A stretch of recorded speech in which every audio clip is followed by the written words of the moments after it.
Bengaluru Bulls ತಂಡಕ್ಕೆ ಯಾರೆಲ್ಲ ಹೊಸ ಆಟಗಾರರು ಎಂಟ್ರಿ ಆಗಿದ್ದಾರೆ ಹಾಗೂ ಯಾರೆಲ್ಲ ತಂಡದಿಂದ ಹೊರಗಡೆ ಹೋಗಿದ್ದಾರೆ ನೋಡೋಣ ಬನ್ನಿ. ಅದಕ್ಕಿಂತ ಮುಂಚೆ ನನ್ನ ಯೂಟ್ಯೂಬ್ ಚಾನಲ್ಗೆ ಯಾರೆಲ್ಲ ಸಬ್ಸ್ಕ್ರೈಬ್ ಆಗಿಲ್ಲ ದಯವಿಟ್ಟು ಸಬ್ಸ್ಕ್ರೈಬ್ ಮಾಡಿ. ಕಬಡ್ಡಿ ಪ್ರೀಮಿಯರ್ ಲೀಗ್ನ ಹರಾಜು ಪ್ರಕ್ರಿಯೆ ಶುರುವಾಗಿದ್ದು ಈಗಾಗಲೇ ಒಂದು ದಿನದ ಹರಾಜು ಪ್ರಕ್ರಿಯೆ ಮುಕ್ತಾಯಗೊಂಡಿದೆ. ಒಂದನೇ ದಿನದ ಹರಾಜು ಪ್ರಕ್ರಿಯೆಯಲ್ಲಿ ಭರತ್ ಹುಡ್ಡ ಅವರನ್ನು ಬೆಂಗಳೂರು ಬುಲ್ಸ್ ತಂಡದಿಂದ ಹೊರಗಡೆ ಇಟ್ಟಿದ್ದಾರೆ. ಆದರೆ ಬೆಂಗಳೂರು ಬುಲ್ಸ್ ತಂಡಕ್ಕೆ ಹೊಸ ಆಟಗಾರರನ್ನು ತೆಗೆದುಕೊಂಡಿದ್ದಾರೆ. ಒಂದನೇ ದಿನದ ಹರಾಜು ಪ್ರಕ್ರಿಯೆಯಲ್ಲಿ ಅತಿ ದೊಡ್ಡ ರೈಡರ್ ಅನ್ನು ತೆಗೆದುಕೊಂಡಿದ್ದಾರೆ. ಹೌದು ಸ್ನೇಹಿತರೆ, ಕಬಡ್ಡಿ ಆಟದಲ್ಲಿ ಎರಡನೆಯ ಅತಿ ದೊಡ್ಡ ರೈಡರ್ ಅಂತ ಹೇಳ್ಬೋದು. ಪ್ರದೀಪ್ ನರ್ವಾಲ್ ಅವರನ್ನು ಬೆಂಗಳೂರು ಬುಲ್ಸ್ ತಂಡಕ್ಕೆ ತೆಗೆದುಕೊಂಡಿದ್ದಾರೆ. ಪ್ರದೀಪ್ ನರ್ವಾಲ್ ಅವರು ಅತ್ಯುನ್ನತ ರೈಡರ್ ಆಗಿದ್ದು ನಮ್ಮ ಬೆಂಗಳೂರು ಬುಲ್ಸ್ ತಂಡಕ್ಕೆ ಅತ್ಯುನ್ನತ ನಾಯಕ ಸಿಕ್ಕಂತಾಗಿದೆ. ಪ್ರದೀಪ್ ನರ್ವಾಲ್ ಅವರನ್ನು ಬರೋಬ್ಬರಿ 70 ಲಕ್ಷ ಕೊಟ್ಟು ನಮ್ಮ ಬೆಂಗಳೂರು ಬುಲ್ಸ್ ಖರೀದಿ ಮಾಡಿದೆ. ಹಾಗೆ ಇನ್ನೊಬ್ಬ ಒಳ್ಳೆ ಡಿಫೆಂಡರ್ ಅನ್ನು ನಮ್ಮ ಬೆಂಗಳೂರು ಬುಲ್ಸ್ ಖರೀದಿ ಮಾಡಿದೆ.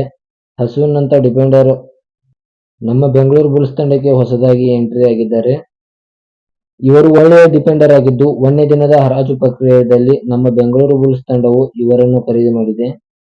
ಹಾಗೆ ಇನ್ನೋರ್ವ ಅತಿ ದೊಡ್ಡ ರೈಡರ್ ಅಂತ ಹೇಳ್ಬೋದು, ಅಜಿಂಕ್ಯ ಪವಾರ್ ಅವರನ್ನು ನಮ್ಮ ಬೆಂಗಳೂರು ಬುಲ್ಸ್ ಖರೀದಿ ಮಾಡಿದೆ. ಅಜಿಂಕ್ಯ ಪವಾರ್ ಅವರು ಮೊದಲು ತಮಿಳು ತಲವಾಸ್ ತಂಡದಲ್ಲಿ ಆಡುತ್ತಿದ್ದರು. ಆದರೆ ಈ ವರ್ಷ ಅವರನ್ನು ಬೆಂಗಳೂರು ಬುಲ್ಸ್ ಖರೀದಿ ಮಾಡಿದೆ. ಬೆಂಗಳೂರು ಬುಲ್ಸ್ ತಂಡವು ಬರೋಬ್ಬರಿ 3 ರೈಡರ್ ಅನ್ನು ಖರೀದಿ ಮಾಡಿದೆ.